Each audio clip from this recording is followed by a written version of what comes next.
자, 어렵습니다. 어려운 한 해 지금 2008년도, 2009년 새해를 맞았는데 제가 고민을 많이 했습니다. 고민을. 어떤 고민이냐면은 맨날 나와서 제가 얘기하면 좀 딱딱한 얘기밖에 할 수밖에 없었거든요. 정책 발표라는 것 자체가. 근데 이번에는 좀 정책 발표를 하지 말자. 있는 그대로에 한번 좀 같이 생각하고 어떻게 하면은 이 난국을 헤쳐나갈 거냐는 쪽에 한번 포커스를 맞춰봤고요. 오늘 이 자리에서도 제가 제일 많이 쓸 단어가 딱 두 단어입니다. 위기, 기회. 2009년도 모든 회사의 신년사에 이 두 가지 단어는 다 들어갔어요. 위기다. 하지만 기회다. 위기인데 왜 기회라고 할까? 저도 오늘 아마 이 자리에서 가장 많이 쓸 단어가 그 단어가 아닐까 생각하는데 짧지만 제가 좀 시간 되는 대로 발표를 하도록 하겠습니다. 항상 하는 얘기인데 여기 시계가 없어가지고 제가 자 이거 발표를 하기 전에 11시 20분이에요. 25분. 제일 먼저 떠오르는 게 작년도에 많이 나왔던 얘기 중에 하나가 제2의 IMF다. 그래서 한번 저희 나름대로 한번 분석을 했습니다. 과연 IMF와 지금의 차이는 무엇일까? 그 유명한 역사학자가 있죠. 아놀드 토인비 교수가 그랬죠. 역사는 구르는 수레바퀴와 같다. 모든 일은 반복돼서 이루어진다라는 얘기가 있습니다. 그게 역사도 마찬가지고 우리 흔한 말로 패션도 마찬가지고 가구도 마찬가지죠. 가구도 마찬가지고. 그러니까 한번 좀 옛날에 과거에 왜 IMF가 왔는지 또 어떻게 극복을 했는지 그런 내용들을 좀 비교해 보면은 우리가 좀 더 지금의 어려운 시기를 슬기롭게 헤쳐나가지 않을까 해서 자료를 한번 해봤습니다.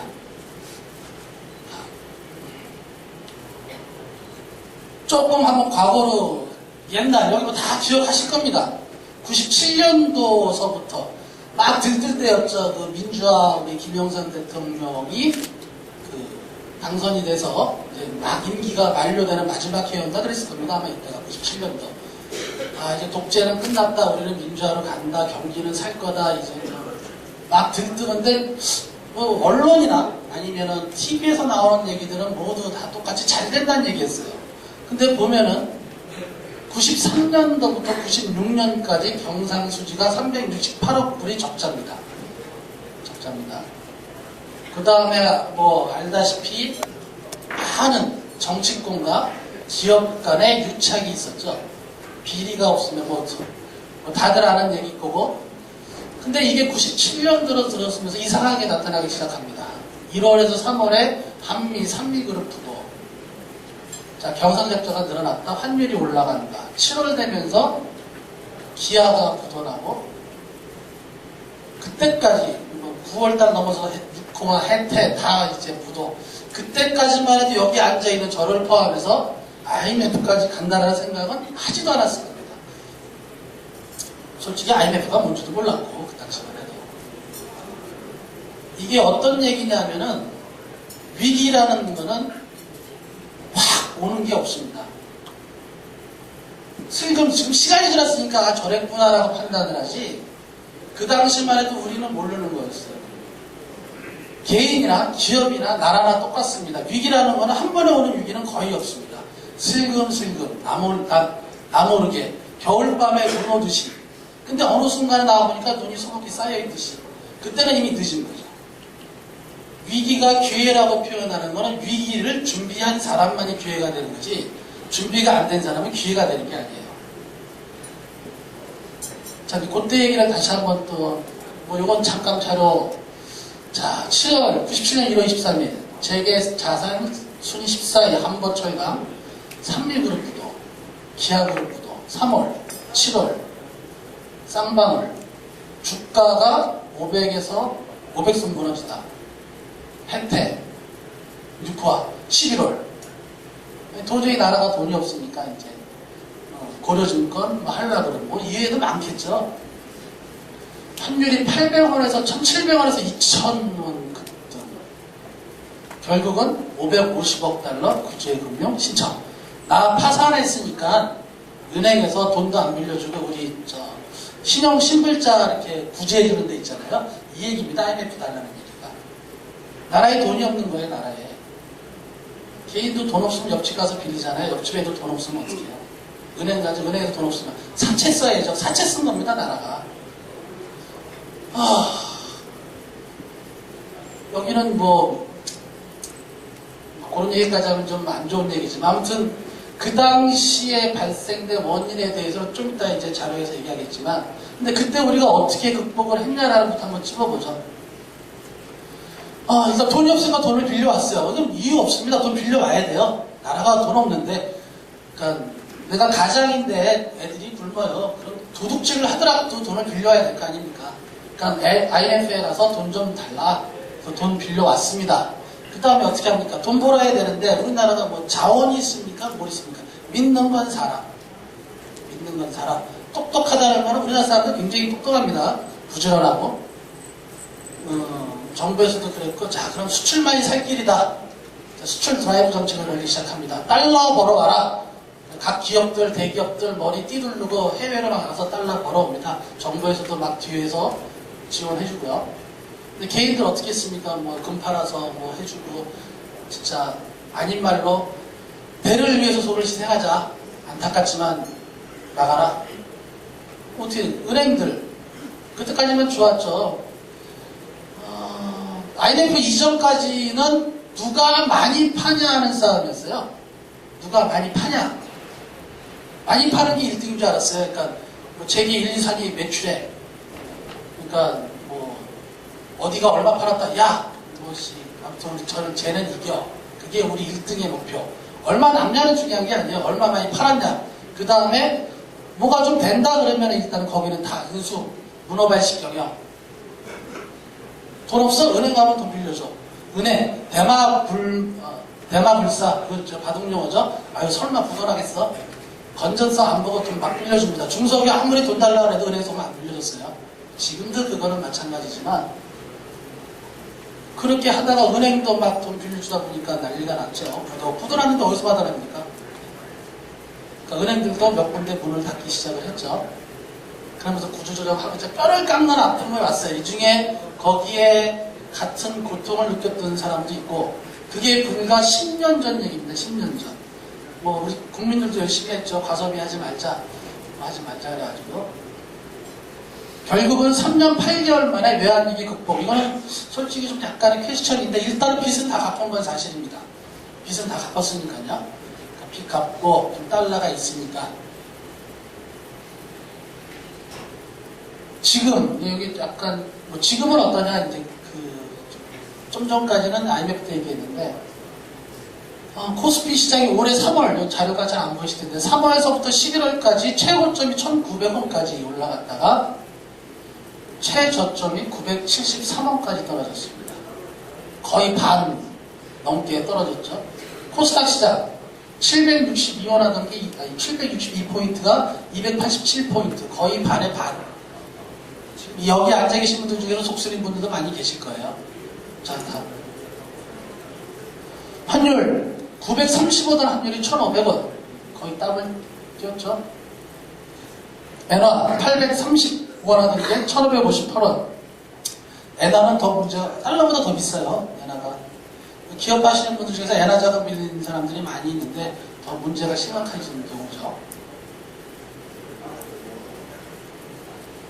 넘어갑시다. 이거 서프라임 문제라는 거는 뭐 뒤에 가면 같이 나올 테니까 넘어가자.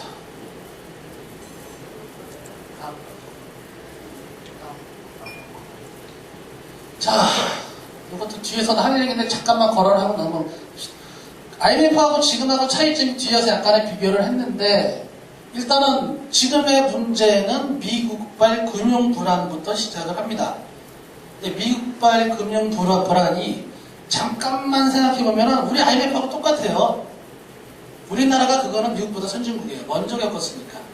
97년도에 방만한 기업 자금에 투자회사가 부도가 나면서 미국이 그러니까 투자자들한테 돈 빌린 걸 기업체에 투자를 해서 이게 잘 굴러서 이게 이익이 돌아가면 상관이 없는데 이게 이제 엄한데 리스크가 큰데 또는 이제 좀 이상한데 투자하다가 한 방에 그러니까 투자가 날라가고 원금 날라가니까 그 돈 회수가 되고 기업이 무너지고 돈이 없으니까 기업체도 돈 회수해야 되고 우리나라 IMF하고 차이점이 뭐가 있어요? 똑같죠.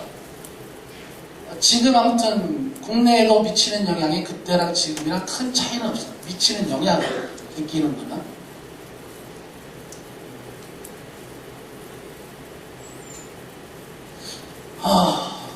아까 우리 IMF도 550억 불을 구제금융을 받았는데 지금은 빅3 자동차만 7천억 불 미국에서 예상. 게임이 볼륨이 틀리죠. 한 달에 550억인데 세계 회사한테 7천억 불을 준대. 이런 쟁자. 미국만 그런가요? 중국. 여기 중국에서 사장님들 3분 오셨는데 저희 오신 지가 5년이 넘었어요. 저분들이. 매년 오시고 이렇게 찾아주시고 고마운데 그 전까지 저희가 안 불렀습니다. 행사하는 것 자체를 좀 이렇게 오늘은 굳이 오시겠다라 이렇게 오셨는데요. 중국도 지금 난리가 아닙니다. 한때 여기 앉아 계신 분 중에 제 생각은 약간 거짓말 못해서 반 이상은 한 번씩은 다 갔다 오셨을 거예요. 다 갔다 오셨을 수도 있고 중국이라는 나라를 굉장했죠. 중국이 수출을 가장 많이 하는 나라가 미국입니다. 미국보다 달러가 더 많이 있습니다. 중국이 갖고 있는 달러가 미국이 갖고 있는 달러보다 많이 있어요. 큰 소리 칠 수 있는데도 불구하고 지금 세계 경제가 무너지면서 중국이 저도 지금 10월달 갔다 오고는 아직 못 들어가 봤는데 이렇게 한 집 건너 한 집 이렇게 딱지 붙어 있어요. 우리나라 딱지 붙어 있듯이 철문 딱 잠그고 그 앞에 조금 큰 회사는 경찰들이 지키고 있어요. 근로자들이 이렇게 들어가서 훔쳐갈까봐 한 집 건너 한 집이 문을 닫고 있는 상황, 실정이에요. 그러니까 난리 난 거죠, 거기는. 마찬가지로. 직원들, 1000명, 2000명, 이렇게 해고시키고 집에 가서 하는 거, 그건 말도 아니고. 그만큼 어려운 시기입니다, 지금.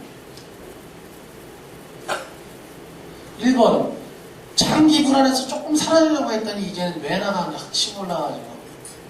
지금도 일본이 지금 어젠가 라디오에서 제가 잠깐 들은 얘기인데 지금 총리가 모리 총리인가 그렇다면서요. 일본이 일본 경제 안 좋아지는 것보다 모리 총리에 대한 불안감이 더 크다고 얘기하는데 아무튼 일본도 위기됩니다.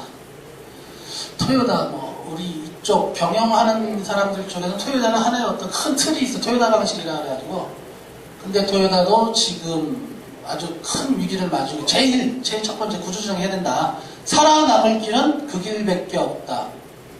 방만하게 경영했다는 얘기는 돈을 벌고 성장을 하면서 커지기 시작하거든요. 커지기 시작하면서 안 해보던 거를 해보고 싶어요. 좀 더 깊게 해보고 싶어요. 그러다 보니까 몸집이 커지는 겁니다. 굳이 필요가 없는데도 불구하고 늘어나는 거. 이거를 구조조정하자라는 부분이 이건 여기뿐만이 아니라 내가 구멍가게 하도 마찬가지거든요. 우리나라도 말할 필요가 없죠. 가계 실질소득은 제로 없다는 얘기예요. 이제 소득이 늘어나는 거구나. 똑같다. 늘어나는 거 없다. 소비자도 안다. IMF하고 지금하고 우리나라를 비교해보면은 IMF 때는 있는 사람을 썼어요. 그래서 그 당시에 나왔던 얘기가 양극화. 그죠? 양극화. 비싼 사람은 돈 있는 사람은 돈을 쓴다. 아니면 아예 최저가로 간다. 지금은 아니에요. 지금은 양극화도 아니에요. 그게 그때와 지금은 약간의 차이가 있을 겁니다. 넘어갑시다. 야, 잠깐만 앞에 볼까? 68만원짜리 양복 5만원에 진짠가? 저희 가서 양복 한번 사야겠다. 어떻게든지 이 위기를 극복하려고 가장 제조하는 사람들의 문제 중에 하나가 저희는 제조회사입니다. 서비스업은 아니고 재고 문제입니다. 재고 문제. 예측을 하고 판단을 해서 제품을 준비하는데 자동차 같은 경우는 신제품 준비하는데 2년에서 3년 가구도 최소한 지금 신제품 발표하고 지금 본 신제품들이 출시되기까지 짧으면 한 달, 길면 4개월 그동안에 예측을 하죠. 거기에 관련된 모든 다 준비를 하고 완제품도 있고 만들어놨는데 문제가 터졌어요. 그거 어떡합니까? 자동차, 의류, 가구, 가전 오죽하면 자동차 회사가 한 달 동안 휴무, 쉬어라, 재고를 줄여라, 만들지 말라. 가구회사, 안 그런 회사 있나요? 다 그러죠. 주 3일 근무, 1월 1일부터 1월 5일까지 휴무, 12월달 한 달 생산 12일. 집에서 쉬란 얘기입니다. 만들지 말란 얘기. 그거만큼, 그러니까 대리점 사장님들이 하루에 판매가 안 일어났을 때 막 불안하죠. 그게 이틀, 3일, 4일 연적 이렇게 계속 하루도 손님들이 안 들어오고 판매가 안 일어나면 막 불안하고 짜증나듯이 공장하는 사람들은 공장이 안 돌아가면 불안해요. 공장이 돌아가서 제품이 돌아가야 괜찮은데 지금 그런 상황입니다.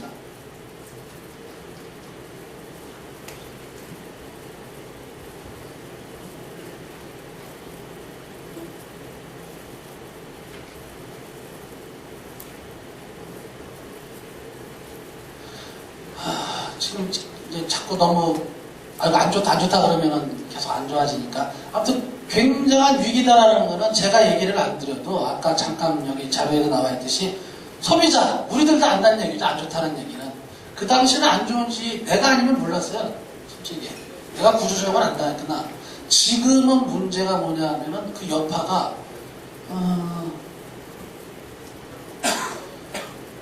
문제는 뭐냐면 개인 문제예요. 개인 문제.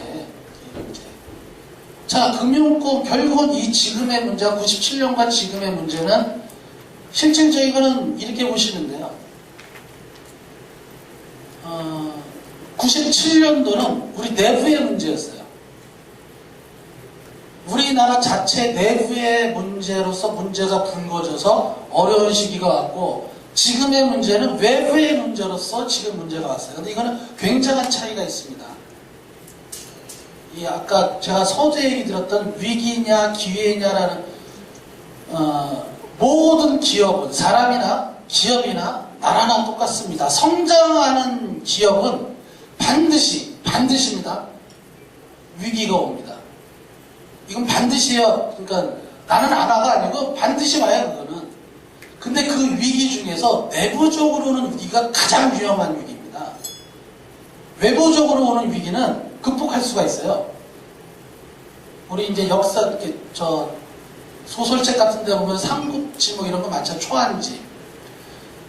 우리나라도 마찬가지고 외국에서 쳐들어와서는 똘똘 뭉쳐서 이겨내요. 강대국이고 그게.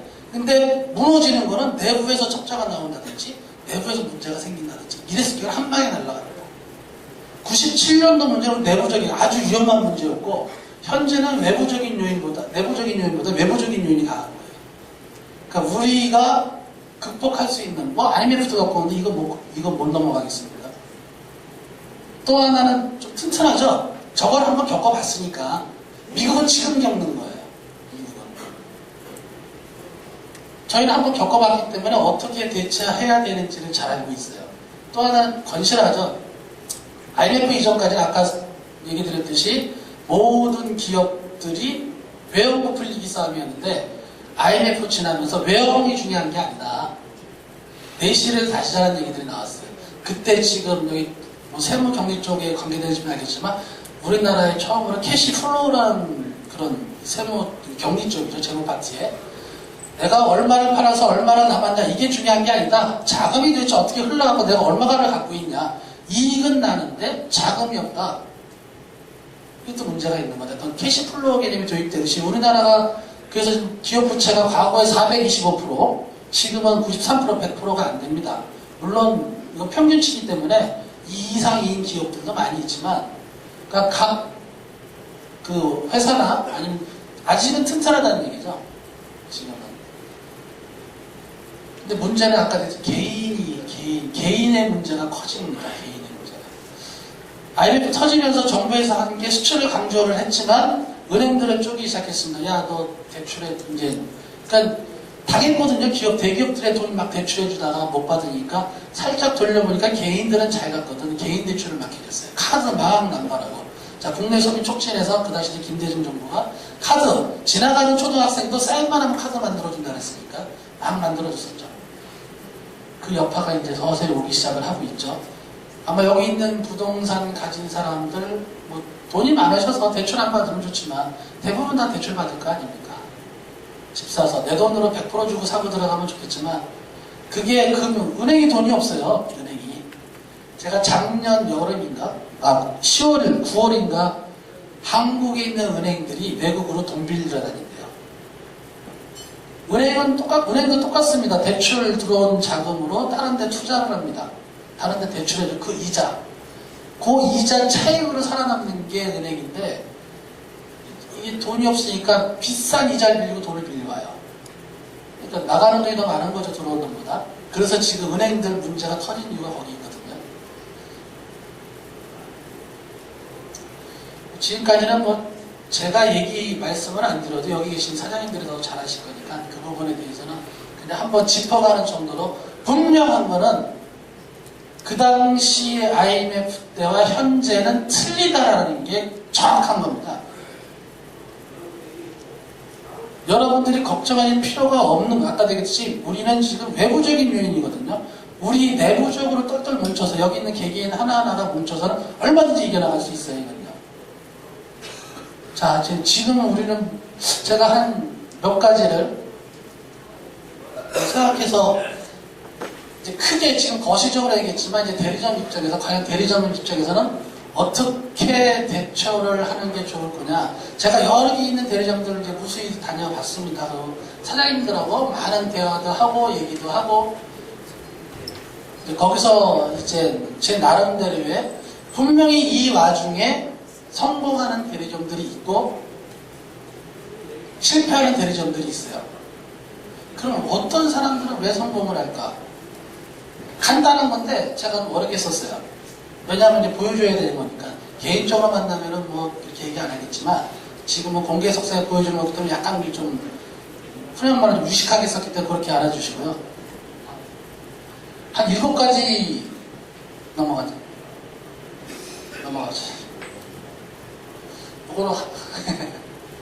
요거는 마음에 안 들어요. 임직원 연봉, 은행단. 저도 은행장들이 그렇게 월급 많이 받는 줄 몰랐어요, 연봉이. 조금 깎고서 깎았다 그러네. 이거 자랑은 아니지만, 저희 회사도 어려운 시기가 있었습니다. 여러분도 아시고, 저희도 알고. 그때 저희 사장님이 아무도 모르게 자기 월급 반을 깎으셨어요. 내가 먼저 한다. 뒤에도 어떤 그런 비슷한 얘기가 나올 텐데, 100원 받는 놈이 50원 깎으면 거하고 10원 깎는 놈이 5원 깎는 거하고 차이가 있는 거죠. 남 얘기하기 전에 우리 회사 모임 먼저부터 하겠습니다. 이노센트라는 본사가 소비자들 머릿속에 각인이 시켜지기 시작한 게 90년대 후반입니다. 어떻게 보면 아이러니죠. 97년도 IMF가 오면서 실제적인 건 98년도부터 시작이 됐는데, 이노센트가 성장하는 시점은 98년도부터 2003년까지 약 4년에서 5년 고속 성장을 했습니다. 그 성장하는데 여기 앉아 계신 분, 대리점 사장님들이 많은 기여를 했는데, 왜 성장을 했냐? 제가 판단하기에 한 4가지 정도. 첫 번째, 시장 변화. 제가 좀 유식한 얘기를 한다 했죠. 별거 아닙니다. 그 당시에 10대 메이커, 16대 메이커 다 묻어놨습니다. IMF 때. 보르네오 92년도 법정관리, 리바트, 바로크, 삼익, 라자, 레이디, 상일, 또 어딨나요? 다 97년, 98년도에 묻어놨습니다. 이유는 부실 경영. 아까 얘기했던 그런 경영. 무조건 많이 판매가 장대. 내가 썩어가는 건 몰라. 그 다음에 무조건 나가자. 해외 투자. 근데 그런 외부 환경의 어떤 메이커들이 무너졌을 때 남동공단에 있는 4사, 이노센트, 파로마, 장인, 에몬스, 그 빈 시장을 치고 들어갔는데, 그냥 치고 들어간 게 아니죠. 트렌드를 읽고 치고 들어간 거죠. 옛날에는 각사마다의 특징이 있었습니다. 회사마다. 그러니까 이 회사는 이걸 잘 만들어, 저 회사는 저걸 잘 만들어. 이때의 사사들이 한 거는 신혼 타켓의 디자인을 강조한, 이노센트도 그 중에 하나. 거기에 앞서가면서 타의 추종을 무료하게 치고 나가기 시작했죠. 그게 이제 첫 번째, 네 번째, 가구시장의 부진, 시장 구조의 변화. 좀 약간 무식하게 쓰는 얘기니까. 그 다음에 이런 변화에 대한 부분이 남들은 위기라 그러지만 이거는 우리 회사의 기회다라고 캐치한 능력, 과감한 투자, 이런 부분이 4년 동안 끌고 갔습니다. 근데 2003년부터 2006년까지 약 3년에서 4년 동안 침체기가 오기 시작합니다. 우리 얘기입니다. 이노센트 본사 얘기. 여기 계신 대리점사. 왜 위기가 왔을까? 위기.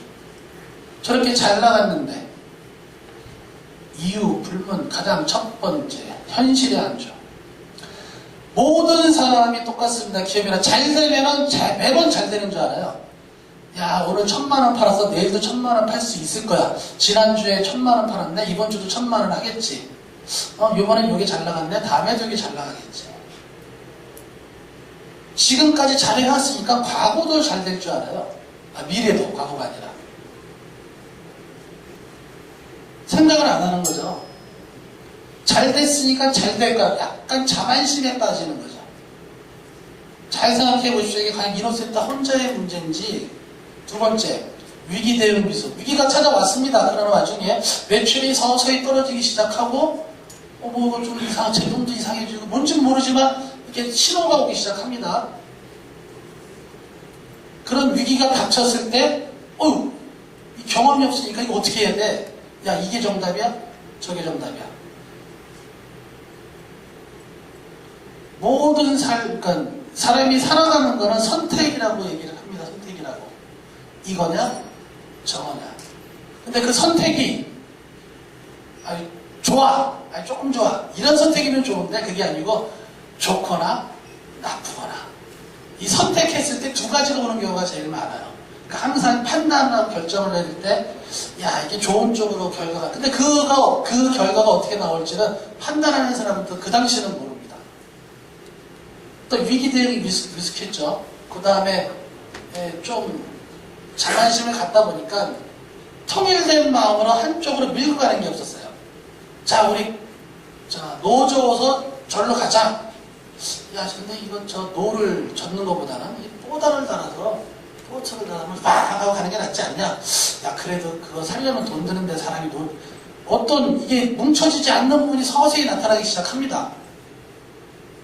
그런 문제가 됐고, 마지막으로는 아까 같은 얘기일 수도 있지만 정확히 가고자 하는 데를 잘 몰랐던 거예요. 어딜 갈 거냐?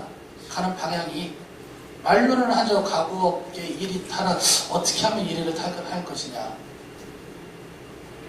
준비를 합니다. 여기 연도는 이제 2007년도부터 진물회갑 재작년이죠. 다시 치고 올라갑니다. 근데 연도는 끊었지만 이 안에 제가 말씀드린 2년이 숨어 있어요. 2005년도부터 회사가 준비를 하기 시작합니다. 이노센터. 야, 이거 도저히 안 되겠다. 한 2년은 이제 우리 시샘말로 돈 좀 치렀죠. 도대체 문제가 뭔지, 문제의식의 강화. 물론 그 안에 구조조정도 했고, 그럼 방향은 어떤 방향으로 잡을 거냐? 가구라는 이 가정용 가구 업계에서 어떻게 살아날 거냐? 한 2년을 준비해 오면서 결국 2007년, 어렵다는 2007년서부터 치고 올라가기 시작합니다. 이유는 제가 그냥 변화에 민첩한 대응을 했다. 똑같은 얘기입니다. 환경은 변하는데 나만 앉아있어요. 이건 절대 성공 못합니다. 거기에 맞는 기업 환경의 변화를 가져줘야 돼요. 그 다음에 지금 얘기했듯이 저희가 말할 때 한 140명, 150명 인원이 지금 50명도 안 됩니다. 매출액은 그때만큼 합니다. 웬만한 노력 가지고는 못합니다. 쉬운 것 같죠? 여러분 직원이 내 밑에 3명이 있는데 2명을 보내고 나 혼자 한다고 생각을 해보십시오. 할 수 있나? 다 못한다고 합니다. 근데 할 수 있어요. 안 해본 사람만이 못한다고 하고요. 해본 사람은 할 수 있다라고 얘기합니다. 스피드, 경영 스피드 강화. 아까 사장님도 인사말에 발빠른 경영이라고 했는데 진짜 순간순간이 굉장한 선택에 잘못 판단했을 때 위험한 순간이, 그러니까 시속 200km로 달리고 있는데 내가 저 정면에서 200km 차가 와요. 순간순간 내가 비껴가야 되고 치고 나가야 됩니다. 그런 순발력과 어떤 이런 능력이 없으면은 못 따라갑니다. 아까 서두에 얘기 드렸던 바로 보르네오, 리바트, 부실 경영 다 했다 그러지만 가장 큰 이유가 스피드 경영을 못해서예요. 갑업계에서. 공룡이 멸종한 이유 중에 하나가 쥐 때문에 멸망했다 그러는데, 뭐 그건 제대로 된 학설은 아닌데, 워낙 크다 보니까 쥐새끼가 와서 공룡 발을 이렇게 긁는데, 상처가 나도 공룡은 덩치에 비해서 뇌가 굉장히 작다면서요. 아픈 걸 모른답니다. 결국은 다 깎아먹고 와서 지가 죽을 때까지, 신경 파먹을 때까지, 그때서야 아야. 그럼 죽는 거죠. 여러분 주위에 어떤 신호들이 오는 걸 잘 캐치를 할 줄 아셔야 됩니다. 조직이 커지거나 방대해졌을 때 그 신호가 감지를 못하겠어요. 여기 계신 분들은 사장님들입니다. 사장님들. 물론 일부 판매하시는 분도 많지만 그런 우리 병원에서 암 진단 받을 때 대부분 TV나 드라마나 보듯이 이미 자각 증세가 왔을 때는 늦었다라고 그러죠. 아니 이미 늦었습니다. 3기입니다. 4기입니다. 내가 느꼈을 때는 이미 그때는 늦은 겁니다.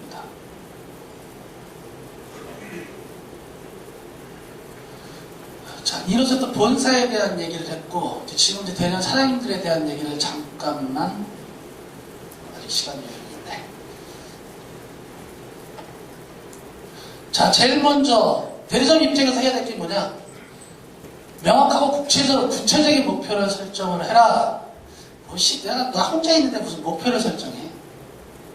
야, 손님이 와야 판매를 하지. 본사에서 광고나 해주지. 뭐 이런 걸 해줘. 목표는 목표 없는 삶은 죽은 거나 똑같습니다. 여러분들이 삶을 살아나가면서 아니면 사업을 해나가면서 분명한 목표를 세우십시오. 장기적인 목표든 단기적인 목표든 상관은 없습니다. 저희 직원들 이제 한 3년차, 4년차 됐습니다. 다이어리, 지금 이노센트 직원 옆에 있으면 다이어리 뺏어보세요. 제가 매번 얘기합니다. 1월 2일 첫 회의 때 다이어리 맨 앞장에 올해의 목표를 적어라. 개인적인 목표든 회사적인 목표든 단 3개에서 5가지 그 이상은 적지 말아라. 실천 가능한 걸로 적어라. 그리고 작년에 목표 세운 거를 열어보고 내 나름대로의 점수를 매겨라. 올해도 똑같이 했습니다. 1월 2일 날. 작년도 점수를 먼저 물어봅니다. 몇 점? 50점, 30점, 60점, 80점짜리가 하나 있었고 빵점짜리도 한 명 있었어요. 작년에 세운 목표를 1년 뒤에 내가 추스려 봤을 때 또 올해의 목표를 씁니다. 작년하고 올해하고 거의 비슷한 목표들을 써요. 매번 똑같은 행위 같지만 차이가 있는 겁니다.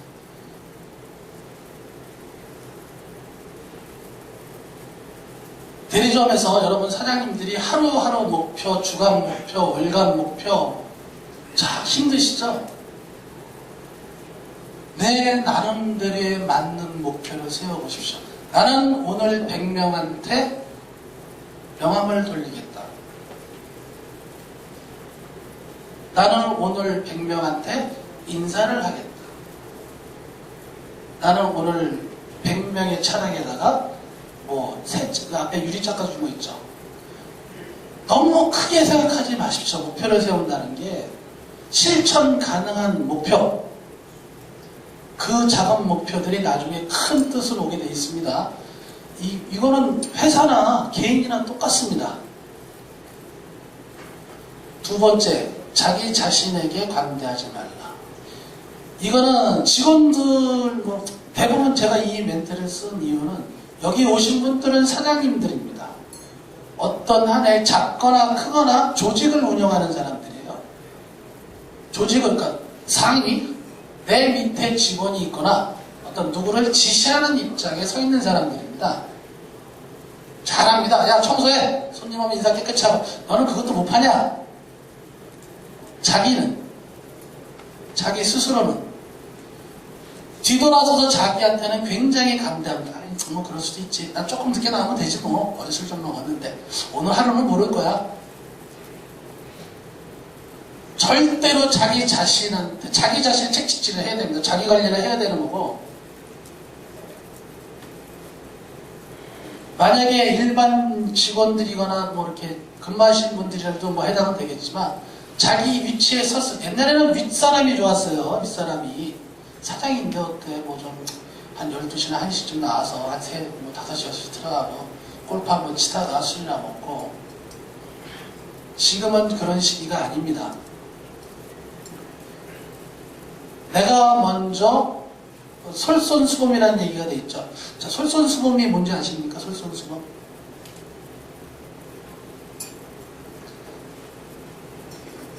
내가 하기 싫은 거를 남 시키지 말랍니다. 내가 하기 싫은 건 남 시키지 말라. 또 하나가 있어요. 남이 하기 싫은 거를 내가 해라. 이게 솔선수범이에요.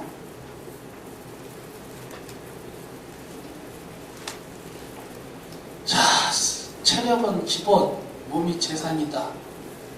술 좀 많이 드십니다. 이 가구하시는 분들. 아, 저도 좀 술 먹는다는데 제가 못 따라갈 정도로 많이 드시는 분들 많아요. 근데 매일 먹어요. 대단합니다. 근데 1년 전하고 틀려요. 그 사람들 보면은. 얘기합니다. 모든 사람들 만났을 때 운동 좀 하십니까? 아, 시간이 없어서. 운동이 시간이 없어서 못한다는 거는 게으른 겁니다.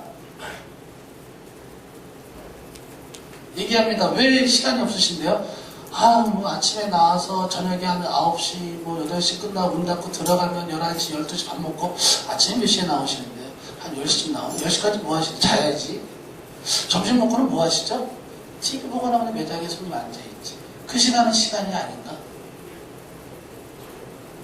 운동을 안 한다는 거는 게으른 거예요. 시간이 없다는 건 핑계입니다. 핑계. 왜 운동할 시간이 없어요? 술 먹을 시간은 있고 TV 볼 시간이 있고 매장에 앉아서 손님 기다리는 시간에 나가면은 손님이 와서 뭐 사갈 것 같나? 운동하십시오. 운동. 건강한 정신에서 건강한 생각이 나오게 되어 있습니다. 운동을 안 하시면은 자기 체력에 대해서 자신하지 마십시오. 여기 뭐 나이 많으신 분들이 있고 젊은 사람도 분명히 있겠지만 하루하, 나이 드신 분들은 하루하루 내가 좀 이렇게 떨어진다는 걸 느끼실 거예요. 그걸 연장시켜주는 게 아니라 운동. 저희 직원도 운동하라고 해도 이렇게 안 하는 직원들 많은데 한 번 하게 되면은 그거는 계속 하게 됩니다. 처음에가 힘들 뿐이지 반드시 운동 하나씩은 하시고 너무 자기 체력에 대해서 자신하지 마십시오. 언제 어떻게 뭐가 올지는 아무도 모르는 겁니다. 자, 속도에 서시면 전쟁에 서신다. 지금 아까 얘기한 속도 싸움입니다. 누가 먼저, 물론 속도를 하기 위해서 정보도 밑에 수반이 되지만 내가 남보다 먼저 빨리 가야 됩니다. 근데 문제는 내가 빠른지 느린지 그걸 캐치를 못하는 거죠. 그죠? 너무 빨리 가다가는 큰일 나고 너무 늦춰서 안 되고 그 완급 조절을 할 줄 아는 능력을 키우셔야 됩니다.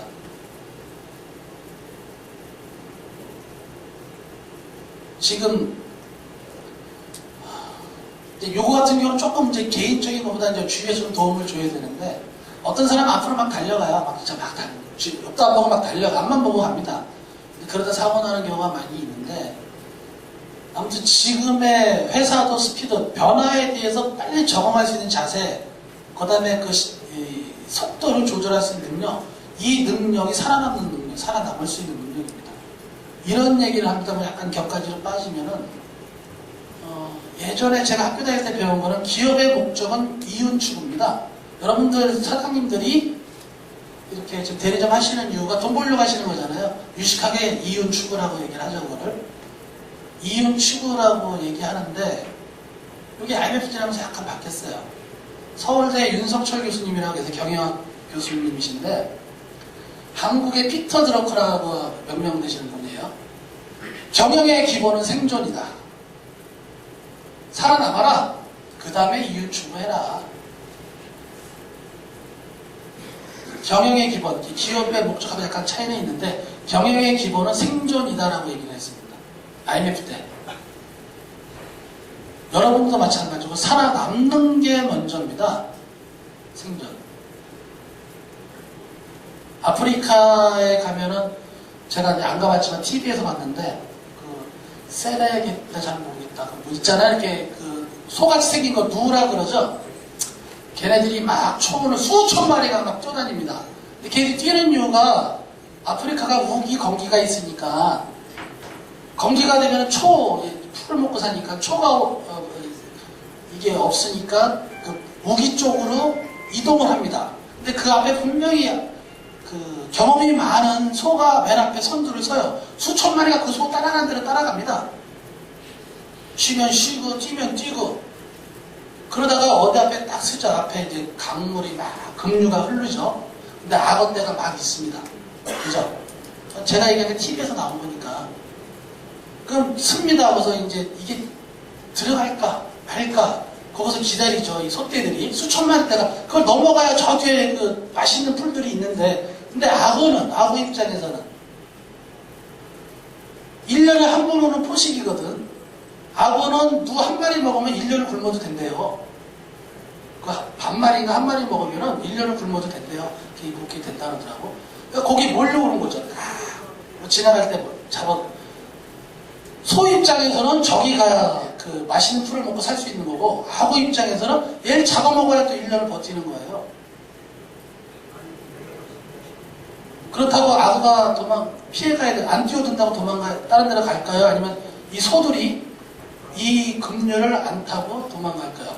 가야 돼요. 갈 수밖에 없는 길이에요. 망설입니다. 소떼이 리더죠. 소떼이 리더가. 망설이고 며칠 동안 들어가 분명히 거기 악어 있는 거 알아요. 그러다가 과감히 뛰어듭니다. 첫 번째 소가 뛰어들면 뒤에는 자동적으로 무조건 뛰어듭니다. 그냥 앞도 안 보고. TV에 그렇게 나오잖아요. 막 누가 연출한 것도 아니죠. 막 건너갑니다. 악어 저 새끼도 왜 안 도망가라 그랬어요. 악어가 슬금슬금 와요. 이렇게 대가리 내밀고 쫙 옵니다. 소떼는 가고 분명히 잡아먹히죠. 근데 이 악어들도 똑똑해요. 절대 맨 처음에 뛰어든 건 안 물죠. 중간을 잘라버리죠. 이렇게 지나가고 나서. 얘는 잡아야 되고 얘는 넘어가야 되고.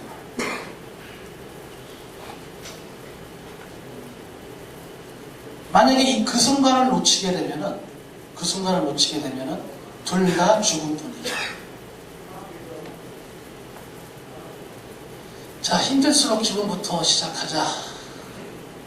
매장에 보면은 제가 좀 안타까운 것 중에 하나가 TV를 보시는 분들이 간혹 있어요. 매장에서 신문 보시는 분들.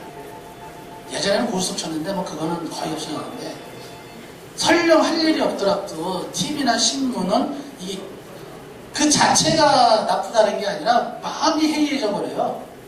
소비자가 봤을 때 별로 안 좋은데 이렇게 생각하는 소비자는 없지만 그게 내 습관이 돼버린다니까요. 판매하는 사람들이나 사장님들이 그게 자연스럽게 TV 보게 돼요. 내가 딴 데 신경을 써야 되는데 그냥 TV 보고 멍청하게 시간 지나가게. 이런 시간은 없어야 됩니다. 인사, 복장, 먼지 묻고 가구 힘들죠. 무겁고 같이 도와줍니다. 다 털고 나서 한 번 털고 진짜 좋은 옷 입으라는 게 아니라 자기 복장 상태는 늘 내가 지적을 해줘야 돼. 야, 너 신발 좀 닦아라. 양말 좀 갈아 신어라. 옷이 좋냐 나쁘냐가 아니라 늘 신경을 써야 돼. 인사. 손님이 하는데 대부분 그러지 않는데 손님도 알아요. 이게 성의 없는 인사인지 성의 있는 인사인지는 소비자가 더 잘합니다. 왜? 그 매장만 들어갔을까요? 여러 매장 거쳐서 들어갑니다. 소비자들. 오는 사람 다 똑같이 어서 오십시오 인사합니다. 작지만 이 작은 거에서 소비자가 움직이기 시작한다는 얘기입니다. 기본부터, 가장 기본부터 중요하다는 얘기죠. 자, 하루는 24시간 아니다라는 표현. 신은 공평합니다. 저는 어디 종교를 믿는 건 아닌데 누구나 다 똑같이 24시간이 주어집니다. 그러나 성공하는 사람들은 24시간이 아니에요. 여러분도 많이 들어보셨죠? 남과 똑같이 해서는 절대 남보다 더 잘할 수 없다. 우리 경쟁자가 4시간이라면 우리 5시간 일해야 돼요. 어떻게 해야 돼요? 1시간 늦게, 1시간 일찍. 아침에 6시에 일어나면 5시에 일어나야죠. 예전에 제가 알던 사장님 아침에 7시에 무조건 매장 나갑니다. 자기 가구거리 갑니다. 깜깜하죠. 여름에 좀 화난데 깜깜한데 여러분도 그러실 거예요. 이제 낮에는 좀 그러니까 모르는 매장 들어가기 싫죠. 같은 거리에 있어도 각 매장 이렇게 안에 봅니다. 바깥에서. 오늘은 얘가 뭘 바꿨지? 내 경쟁자들이 뭐가 들어왔지? 이렇게 7시부터 1시간 동안 그걸 한대 자기는.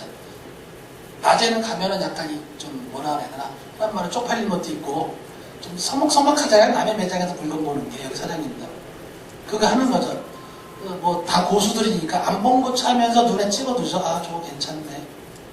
아 저거 얼마에 하네.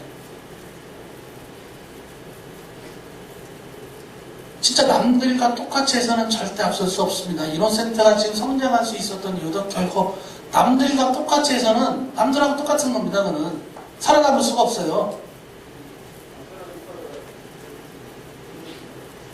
자 마지막입니다. 혼자 가지 말고 함께 가라. 제가 우리 직원들한테 작년 연말에서부터 지금까지 몇 번 이 얘기를 했습니다. 책을 읽다가 참 내용이 좋길래 빨리 가려면 혼자 가지만 멀리 가려면 함께 가랍니다. 여러분들 이노센트는 여기 계신 사장님들과 손을 잡았어요. 멀리 가려고. 여기 계신 사장님도 그 많은 브랜드 중에서 이노센트라는 브랜드를 선택을 하셨습니다. 왜? 왜 이노센트 브랜드 선택하셨어요? 돈 벌려고요?